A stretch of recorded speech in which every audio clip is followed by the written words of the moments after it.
Hi friends, ഏവർക്കും Ranju's media ടെക്കിലേക്ക് സ്വാഗതം. 4ാം ക്ലാസ്സിലെ മലയാള പാഠപുസ്തകത്തിലെ ഒന്നാമത്തെ പാഠമാണ് ചിറക് വിരിച്ച്. ഈ പാഠത്തിലെ ചെറിയൊരു ഭാഗമാണ് ഇന്ന് നിങ്ങളുമായി പങ്കുവയ്ക്കുന്നത്. ഏവർക്കും വീഡിയോയിലേക്ക് സ്വാഗതം. കാത്തിരിപ്പിൻ്റെ നീറ്റലാണല്ലോ കൃഷ്ണഗാഥയിലെ വരികളിൽ. എന്നാൽ ഇതിൽ എന്താണ് പങ്കിടുന്നത്? നീലഗിരിയുടെ റാണി. ഇരുപുറവും പല വർണ്ണപ്പൂക്കൾ, പൂമ്പാറ്റകളുടെ അകമ്പടി, പാട്ടും കളികളുമായി മലമുകളിലേക്കോ കയറിപ്പോവുകയാണ് തീവണ്ടി. കിനാവ് കാണുകയാണോ? അല്ല എന്ന് എന്നോട് തന്നെ ഞാൻ പറഞ്ഞു. എന്നിട്ടും സ്വപ്നത്തിൻ്റെ ചിറകിൽ പാറി നടക്കുന്ന പോലെ മായാലോകത്തായിരുന്നു ഞങ്ങൾ, അമ്മയും അച്ഛനും മോനുവും ഞാനും. ഈ വെക്കേഷനിൽ യാത്ര പൈതൃക വണ്ടിയിലാവാം, അമ്മയാണ് നിർദ്ദേശിച്ചത്. എന്തു വണ്ടി? മോനു ഇടയ്ക്ക് കയറി ചോദിച്ചു. നീലഗിരി മൗണ്ടൻ റെയിൽവേ തമിഴ്നാട്ടിലെ മേട്ടുപ്പാളയത്ത് നിന്ന് ഊട്ടിയിലേക്കുള്ള തീവണ്ടിപ്പാതയാണ്. 1908 പണി പൂർത്തിയാക്കിയതാണ് ഈ പാത. ഇന്ത്യ ഭരിച്ചിരുന്ന ബ്രിട്ടീഷുകാർ ഊട്ടിയിലെ തണുപ്പിൽ സുഖവാസത്തിന് പോകാനായി നിർമ്മിച്ചതാണ്. ദിവസേന ഒരു വണ്ടി അങ്ങോട്ടും ഇങ്ങോട്ടും യുനെസ്കോയുടെ പൈതൃക പട്ടികയിൽ ഉൾപ്പെടുത്തിയിട്ടുണ്ട്. ഈ തീവണ്ടിപ്പാത മണിക്കൂറിൽ 15 കിലോമീറ്ററാണ് പരമാവധി വേഗത. അമ്മ വിശദീകരിച്ചു. വേഗത കുറഞ്ഞ തീവണ്ടിയിലാണ് യാത്ര എന്നറിഞ്ഞപ്പോൾ ഞാനും മോനുവും മുഖം കറുപ്പിച്ചു. ഞങ്ങളില്ല. വേഗതയാണ് യാത്രയുടെ ത്രില്ല്. മണിക്കൂറിൽ 1,600 കിലോമീറ്റർ വേഗതയിൽ പോകുന്ന മാഗ്നറ്റിക് വണ്ടികളുടെ കാലമാണിത്. ഇക്കാലത്ത് ആരെങ്കിലും മണിക്കൂറിൽ 15 കിലോമീറ്റർ മാത്രം വേഗതയുള്ള വണ്ടിയിൽ യാത്രയ്ക്കൊരുങ്ങുമോ? ഇതിലാണ് അമ്മ ടിക്കറ്റ് എടുത്തിട്ടുള്ളത്. ഒട്ടും താല്പര്യമില്ലാതെയാണ് ഞങ്ങൾ പുറപ്പെട്ടത്. രാവിലെ 7:10 മേട്ടുപ്പാളയത്ത് നിന്ന് തീവണ്ടി പുറപ്പെടുക. 4 കമ്പാർട്ട്മെൻറ്റുകൾ മാത്രമുള്ള കൊച്ചുവണ്ടി കണ്ടപ്പോൾ എനിക്കും മോനുവിനും ഒട്ടും രസിച്ചില്ല. കമ്പാർട്ട്മെൻറ്റുകളാവട്ടെ തീരെ ചെറുതും, 56 സീറ്റ് മാത്രം, ടോയ്ലറ്റ് പോലുമില്ല. എഞ്ചിനാവട്ടെ വണ്ടിയുടെ ഏറ്റവും പിന്നിലും. പുറപ്പെടാനുള്ള സമയത്തിന് മുമ്പ് തന്നെ കമ്പാർട്ട്മെൻറ്റുകൾ നിറഞ്ഞു. ലോകത്തിൻ്റെ പല ഭാഗത്തു നിന്നും വന്നവരുണ്ട്, പല പല ഭാഷ സംസാരിക്കുന്നവർ. ഇവർക്കൊന്നും വേറെ പണിയില്ലേ? തേരട്ട പോലുള്ള ഈ വണ്ടിയിൽ കയറാനാണോ ഇവർ വിദേശത്തു നിന്നടക്കം ഇവിടെ വന്നിരിക്കുന്നത്? അല്പം പരിഹാസത്തോടെ ഞാൻ മോനുവിൻ്റെ ചെവിയിൽ പറഞ്ഞു. അവൻ തലകുലുക്കി ചിരിച്ചു. ഒന്നും അറിയാത്തവരെ പോലെ അച്ഛനും അമ്മയും ഞങ്ങളുടെ വർത്തമാനം കേട്ടില്ലെന്ന് നടിച്ചു. DR കമ്പാർട്ട്മെൻറ്റിലായിരുന്നു ഞങ്ങൾ. ജനാലയ്ക്കരികിൽ തന്നെ ഞങ്ങൾക്ക് സീറ്റ് കിട്ടി. ഞാനും മോനുവും ചേർന്നിരുന്നു. കൃത്യസമയത്ത് തന്നെ വണ്ടി പുറപ്പെട്ടു. വളരെ പതുക്കെയാണ് യാത്ര. കാറ്റത്തിട്ട അമ്മി പോലൊരു വണ്ടി. അമ്മയുടെ കണ്ടെത്തൽ ഗംഭീരം തന്നെ, മോനു തൻ്റെ പ്രതിഷേധം അറിയിച്ചു. അമ്മ അപ്പോഴും ചിരിച്ചതേയുള്ളൂ. ഫോട്ടോ എടുത്തും പ്രധാന വിവരങ്ങൾ കുറിച്ചെടുത്തും പൊതുവെ ഗൗരവക്കാരനായി ഇരിക്കാറുള്ളതാണ് അച്ഛൻ. അച്ഛൻ്റെ മുഖത്ത് പോലും ഒരു കുസൃതിച്ചിരിയുണ്ട്. കൂക്കൂ കൂക്കൂ തീവണ്ടി, കൂകി നടക്കും തീവണ്ടി. മോനു അമ്മയുടെ മുതുകിൽ താളം പിടിച്ചുകൊണ്ട് പാട്ടുപാടി. ഞാനും കൂടെ കൂടി. അമ്മയും ചിരിച്ചുകൊണ്ട് ഞങ്ങളോടൊപ്പം കൂടി. ഏതാണ്ട് 20 മിനിറ്റ് കഴിഞ്ഞപ്പോഴേക്കും ആദ്യ സ്റ്റേഷനിലെത്തി, കല്ലാർ. അച്ഛനോടൊപ്പം ഞങ്ങൾ പുറത്തിറങ്ങി. വളരെ വീതി കുറഞ്ഞ പാളങ്ങളാണ്. ഇത് നാരോ ഗേജ് പാതയാണ്, അതായത് വീതി കുറഞ്ഞ തീവണ്ടിപ്പാത, അച്ഛൻ വിശദീകരിച്ചു. ഈ വണ്ടിക്ക് മലമുകളിലേക്ക് കയറാൻ സാധാരണ പാളങ്ങൾ മാത്രം പോരാ. പാളങ്ങളുടെ നടുവിൽ ഘടിപ്പിച്ചിട്ടുള്ള റാക്ക്. വണ്ടിയിലെ പൽചക്രങ്ങളിൽ കൊളുത്തിയാണ് വണ്ടി മുകളിലേക്ക് കയറുന്നത്.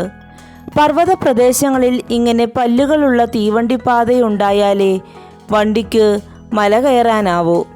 ഏഷ്യയിലെ ഏറ്റവും കുത്തനെയുള്ള തീവണ്ടിപ്പാതയാണ് നീലഗിരി മൗണ്ടൻ റെയിൽവേ. വണ്ടി പുറപ്പെടാനുള്ള ഹോൺ മുഴങ്ങി. ഞങ്ങൾ തിരികെ വണ്ടിയിൽ കയറി. വേഗത മുമ്പുള്ളതിനേക്കാൾ കുറവാണ്. അമ്മേ, ഇത് നോക്കൂ. കൂറ്റൻ മരങ്ങളിലൂടെ ചാടി നടക്കുന്ന കുരങ്ങുകൂട്ടത്തെ നോക്കി മോനു അമ്മയെ തോണ്ടി വിളിച്ചു. എനിക്കും പുറത്തുനിന്ന് കണ്ണെടുക്കാനായില്ല. മരങ്ങൾക്കിടയിലൂടെ ഓടിമറിയുന്ന മുയലുകൾ, പൂത്തു നിൽക്കുന്ന ചെടികൾ, പൂക്കളിൽ നിന്ന് തേൻ നുകരുന്ന പല വർണ്ണ പൂമ്പാറ്റകൾ, അരുവികൾ പാടുന്ന പാട്ടിനൊപ്പം നൃത്തം വയ്ക്കുന്ന പൂമരങ്ങൾ. ഒരു മഞ്ഞ പൂമ്പാറ്റ മോനുവിൻ്റെ കൈത്തണ്ടയിൽ വന്നിരുന്നു. അവൻ അതിനെ നോവിക്കാതെ ഒരു ഉമ്മ കൊടുത്തു. എത്ര പെട്ടെന്നാണ് പ്രകൃതിയാകെ മാറിയത്! ഇത്ര ചന്തമുള്ള കാഴ്ച ഞാൻ ഇതേവരെ കണ്ടിട്ടില്ലായിരുന്നു. കുന്നുകൾക്കിടയിലൂടെയാണ് പൈതൃക വണ്ടിയുടെ യാത്ര. ഇപ്പോൾ നാം പോകുന്നത് 100ാമത്തെ പാലത്തിലൂടെയാണ്. ഞാൻ എണ്ണിയിരുന്നു. മോനു അത്ഭുതം മറച്ചു വയ്ക്കാതെ വിളിച്ചു പറഞ്ഞു. തൊട്ടടുത്തിരുന്ന ഒരു വിദേശി ഇത് കേട്ട് അവനു നേരെ കൈനീട്ടി. 100 ബ്രിഡ്ജസ്. അയാൾ മനസ്സിലായി എന്ന മട്ടിൽ തലയാട്ടി. ഈ പാതയിലാകെ 250 പാലങ്ങളുണ്ടത്രേ. 16 തുരങ്കങ്ങളും 108 വലിയ വളവുകളും പിന്നിട്ടാണ് വണ്ടിയുടെ യാത്ര. അഡർലി എന്ന സ്ഥലത്ത് വണ്ടി നിർത്തി. ഇവിടെ മുമ്പൊരു റെയിൽവേ സ്റ്റേഷൻ ഉണ്ടായിരുന്നത്രേ. ഇപ്പോൾ അത് പ്രവർത്തിക്കുന്നില്ല. കാട്ടാനശല്യമാണ് കാരണം. ഏതായാലും ഇപ്പോഴും വണ്ടിയിൽ വെള്ളം നിറയ്ക്കുന്നത് ഇവിടെ നിന്നാണ്. ഞങ്ങൾ അമ്മയെയും അച്ഛനെയും കൂട്ടി പുറത്തിറങ്ങി. പലപ്പോഴും തീവണ്ടി യാത്രയ്ക്കിടയ്ക്ക് വെള്ളമോ ഭക്ഷണമോ വാങ്ങാൻ അച്ഛൻ ഏതെങ്കിലും സ്റ്റേഷനിൽ ഇറങ്ങാറുണ്ട്. തിരിച്ചു വരും വരെ എനിക്ക് പരിഭ്രമമാണ്. അച്ഛൻ വരും മുമ്പ് വണ്ടി വിട്ടാലോ?